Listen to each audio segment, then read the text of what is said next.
Hello student, कैसे हैं आप सब। उम्मीद करता हूँ आप सब अच्छे होंगे, मस्त होंगे, बेहतर होंगे, आपकी पढ़ाई बेहतर चल रही होगी। आज का जो हमारा टॉपिक है बच्चों, अवतल दर्पण के लिए बात करें चाहे उत्तल दर्पण के लिए, दोनों के लिए हम बात करेंगे रैखिक आवर्धन किसे कहते हैं, रैखिक आवर्धन क्या है। बहुत ही सिंपल है, लेकिन हम दोनों के लिए यहाँ पर फार्मूला यहाँ पर फाइंड करेंगे पूरा कंप्लीट रूप से। चलिए शुरू करते हैं। सबसे पहले मैं एक डायग्राम बनाऊंगा, वो है आपका मान लीजिए अवतल दर्पण। अवतल दर्पण मतलब जिसका परावर्तक पृष्ठ उभरा हुआ हो कि दबा हुआ, अरे भाई दबा हुआ हो। ठीक, चलिए एक छोटा सा डायग्राम बनाते हैं। ये हमारे पास बच्चों एक दर्पण है, गोलीय दर्पण है, ठीक है। अंदर वाला भाग परावर्तक पृष्ठ है क्योंकि दबा हुआ है। इसमें बच्चों एक मुख्य अक्ष होगा। मुख्य अक्ष का मतलब जो वक्रता केंद्र से होकर जाए, ये वक्रता केंद्र और ध्रुव को मिलाने वाली रेखा मुख्य अक्ष कहलाती है। इसके सम्मुख कोई वस्तु रखा हुआ है। एक वस्तु यहां पर मैं लेकर चलता हूं कि एक वस्तु रखा है, ये हमारा एक वस्तु है। अब यहां से प्रकाश किरणें चलती है। प्रकाश किरणें एक इस प्रकार चलती है, जाती है सी से होकर के और इस दर्पण पर टकराती है और टकराने के फलस्वरूप पुनः वापस चली जाती है। और एक प्रकाश किरणें यहां चलती है, पी पर टकराती है, क्योंकि प्रकाश किरणें एक नहीं होती, कई सारी चलती हैं और भैया परावर्तन के फलस्वरूप ऐसी चल जाती है। अब जहां पे ये मिलती है ना, वही उसका वास्तविक प्रतिबिंब होता है। जैसे मैं कह दूं ए बी, इसका प्रतिबिंब बच्चों ए डैश और बी डैश हो गया। ऐसा कर दो, इधर बी डैश इधर ए डैश करो, उल्टा बनता है ना। और यहां पर इसका फोकस है। ठीक, ये चीज क्लियर हो गया। अब इसी से हम निष्कर्ष निकालेंगे। थोड़ा समझना भाई साहब, क्योंकि ये जरूरत पड़ेगा डायग्राम, इसलिए मैं बना रहा हूं। ये ऊपर वाला बी है और नीचे वाला ए है। ठीक, अब इसी से हम निष्कर्ष निकालेंगे कि ये वस्तु है। ये क्या है? वस्तु। और वस्तु का प्रतिबिंब यहां पर बन रहा है, ये आपका प्रतिबिंब है। क्या है? प्रतिबिंब।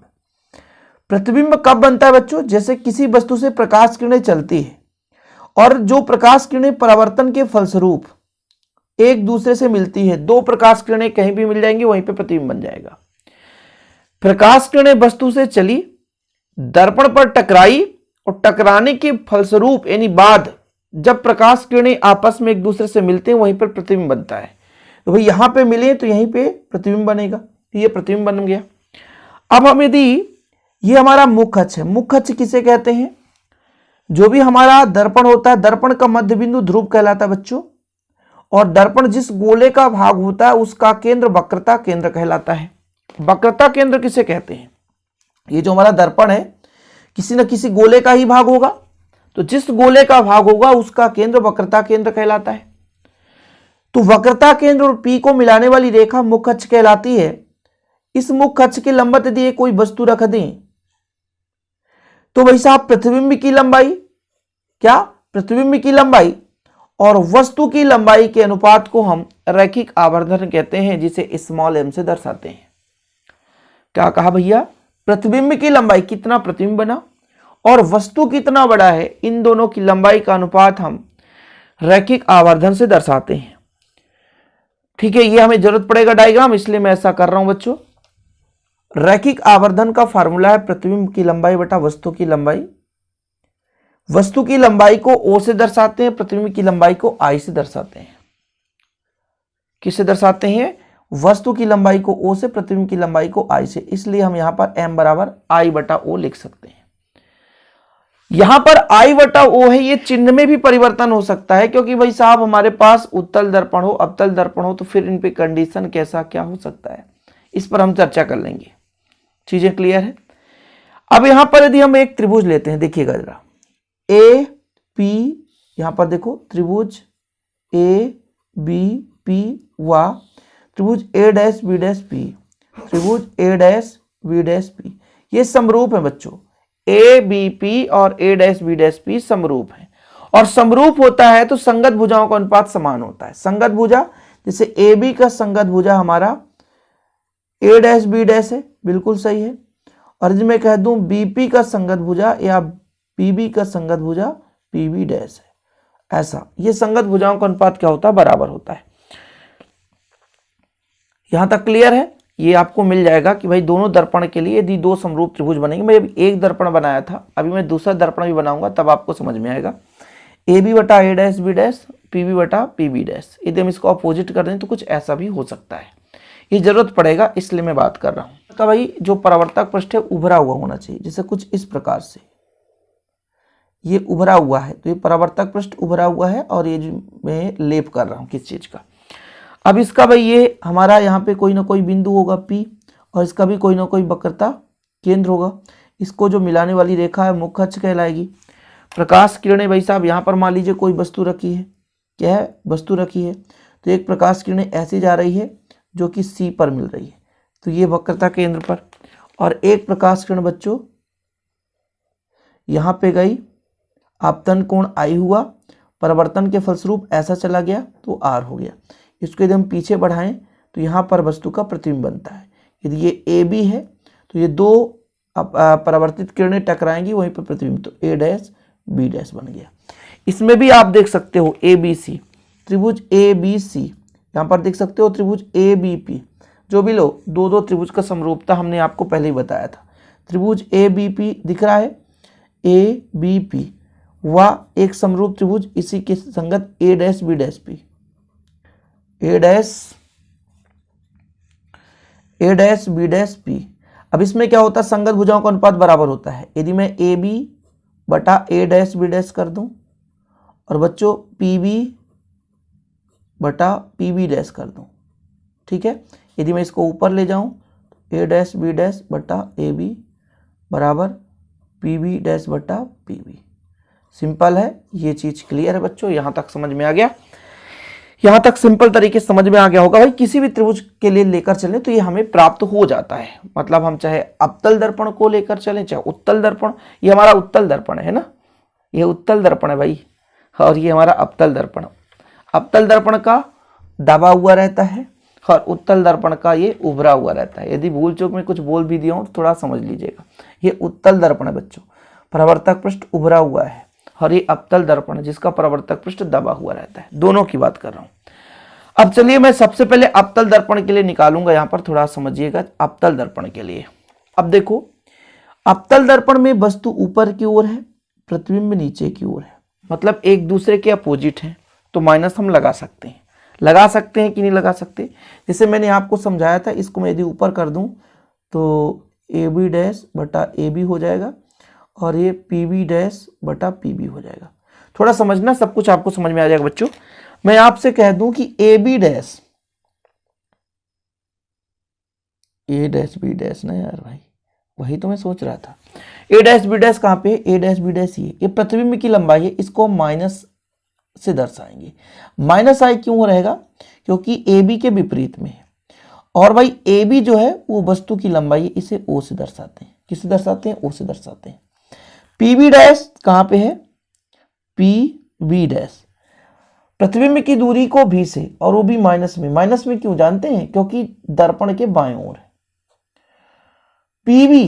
PB वस्तु की दूरी माइनस U, माइनस से माइनस काट दो तो कितना आ जाएगा, I बटा O आप कर दो माइनस में, बराबर V बटा U कर दो। या इसको ऐसा भी कर सकते हो बच्चों, I बटा O बराबर V बटा, इसको माइनस इधर ले जाओ तो माइनस V बटा U। अब आप सबको पता है कि जो आपका रैखिक आवर्धन होता है वो प्रतिबिंब की लंबाई बटा वस्तु की लंबाई, मतलब माइनस V बटा माइनस U। ये हमारा फार्मूला आ चुका है, इससे हम न्यूमेरिकल क्वेश्चन भी सॉल्व करते हैं ना बच्चों, इसलिए तो ये अवतल दर्पण के लिए पूरा यहाँ पर लगा हुआ है सिस्टमेटिक। आप लोगों को दिक्कत ना हो सके तो मैंने यहाँ पर कर दिया बच्चों। यहाँ पर आप M बराबर फाइनल लिख लेना, M बराबर हो जाएगा I बटा O, इसलिए M बराबर माइनस V बटा U। ये जो फार्मूला है ये बहुत ही आवश्यक है, ये फार्मूला लिखना जरूरी है बच्चों, ठीक है। इसी प्रकार हम उत्तल दर्पण की बात करें। उत्तल दर्पण में मैंने ये चीज आपको समझा ही दिया था, उत्तल दर्पण में ये चीज मैंने समझा ही दिया था, बस इसके आगे की छोटी सी कहानी और है। छोटी सी कहानी कैसे बच्चों, A dash B dash, A dash B dash का मतलब I प्रतिबिंब की लंबाई, और AB को O। अच्छा, उसमें मैंने जो उत्तल दर्पण, ये सॉरी उत्तल, ये अवतल की मैं बात कर रहा था, तो अवतल में माइनस लिया था, लेकिन जो AB है A डैश B डैश एक ही दिशा में ऊपर की ओर है, विपरीत नहीं है ना। ए बी का ए डैश बी डैश, प्रतिबिंब उल्टा नहीं है, ये आभासी है, तो सीधा प्रतिबिंब है, उल्टा प्रतिबिंब नहीं है, इसलिए मैं यहाँ पे प्लस प्लस ले रहा हूँ। पी बी डैश वस्तु की दूरी को किससे दर्शाते हैं बच्चों? पी बी डैश इधर है, तो प्रतिबिंब की दूरी प्लस भी से और वस्तु की दूरी को माइनस यू से। इसको ऐसा भी तो कर सकता हूँ, माइनस भी बटा यू, है ना। अब m बराबर क्या होता है? प्रतिबिंब की लंबाई बटा वस्तु की लंबाई बराबर माइनस भी बटा यू। बस यही चीज तो है फॉर्मेट। पूरा सिस्टमेटिक समझाने की कोशिश कर रहा हूँ आप लोगों को। जैसे मैंने आपको बताया भाई दोनों दर्पण के लिए ये चीज है, इस पे वैल्यू पुट कर रहा हूँ, ये चीज कि भाई जब उत्तल दर्पण हो जाता है तो वस्तु की लंबाई प्लस ओ, प्रतिबिंब की लंबाई आई, वस्तु की दूरी यू, वो भी माइनस में, क्योंकि दर्पण के इधर है, वस्तु किधर है? दर्पण के किस साइड पर भाई? बाएं साइड पर है, इसलिए माइनस। प्रतिबिंब दर्पण के दाएं साइड पर है, इसलिए प्लस। ये भी प्लस में हो गया। तो हमने आपको पहले ही बताया कि आई बटा क्या हो जाएगा? ओ बराबर कितना हो जाएगा? भी बटा माइनस यू। कहां से रखा हमने मान? ये जो हमने समीकरण इसको दे दियो भाई, समीकरण 1 दे दो, समीकरण 1 ये है तो समीकरण इसको 2 दे दो। यहां से हम वैल्यू पुट करते हैं कि ए डैश बी डैश और ए बी का मान हम यहाँ पर रखे आई बटा ओ और पी बी डैश बटे पी बी और भी बटा माइनस यू।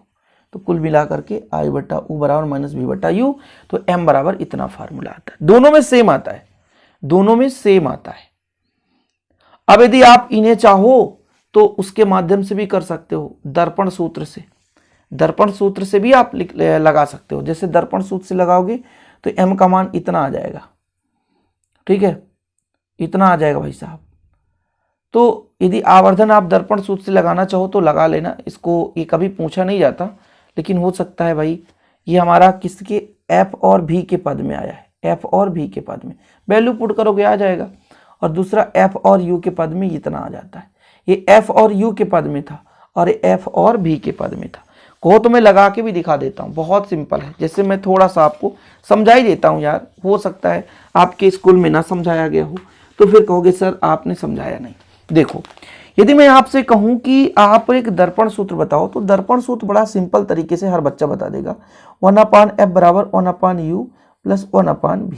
ठीक है, मुझे किसके पदों में लाना है? मान लीजिए v के पदों में लाना है, f और v। तो हम क्या करते हैं? दोनों पक्षों में v का गुणा कर दें। जब दोनों पक्षों में v का गुणा करेंगे तो v बटा f हो जाएगा, इधर हो जाएगा v बटा u हो जाएगा कि नहीं, और v बटा v, v से v काट दो तो कितना आ जाएगा? v बटा एफ हो जाएगा बराबर v बटा यू हो जाएगा प्लस 1 हो जाएगा। ठीक, अब यहां पे मैं कह दूं कि v बटा यू बराबर कितना होता है? v बटा यू बराबर माइनस एम, अपोजिट में होगा ना, माइनस एम होगा। तो यदि मैं कह दूं कि चूंकि माइनस v बटा यू बराबर होता है m, तो यदि मैं आपसे कह दूं v बटा यू बराबर, तो कहोगे माइनस एम, यही तो होगा। इसलिए v बटा एफ यहां पे रहने दो बच्चों, और यहां पर मैं लिख दूं माइनस एम प्लस 1। अब माइनस एम को इधर ले आओ तो प्लस एम है ना, और 1 माइनस भी बटा एफ। इसको आप ऐसा भी कैलकुलेट कर सकते हो, एफ माइनस भी बटा एफ।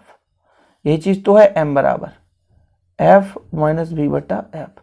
ये है भाई, कुछ भी नहीं यार, सिंपल है। एक चीज एक बार इसको कर लो, ये चीज तो ये चीज आ गया है ना। फिर आप क्या करो, एक बार u का गुणा कर दो। जब u का गुणा करो तो इस प्रकार से आ जाएगा, सिंपल है, अपोजिट हो जाएगा। तो इस प्रकार से आप इसको कर सकते हो, लेकिन जरूरत नहीं पड़ती, एग्जाम में कभी नहीं पूछा जाता। बस हाँ, आप लोग रैखिक आवर्धन समझ लो, इससे न्यूमेरिकल क्वेश्चन आ जाते हैं। जो कि आपके मन में डाउट रखता है वही चीज आपसे नहीं बनता है। न्यूमेरिकल क्वेश्चन आगे मैं कराऊंगा इसका, बिल्कुल आप चिंता ना करें। ओके बच्चों, चलिए ठीक है, वीडियो पसंद आए तो लाइक करके शेयर करें। जय हिंद, वंदे मातरम। नोट्स लेना हैंड तो भैया 9685 29 91 49 पर कांटेक्ट कर सकते हैं। Contact number 9685 29 91 49। 100 रुपीज चार्ज है, लेकिन बेहतर रूप से हैंड रिटन नोट्स दिए जाते हैं। जय हिंद, वंदे मातरम।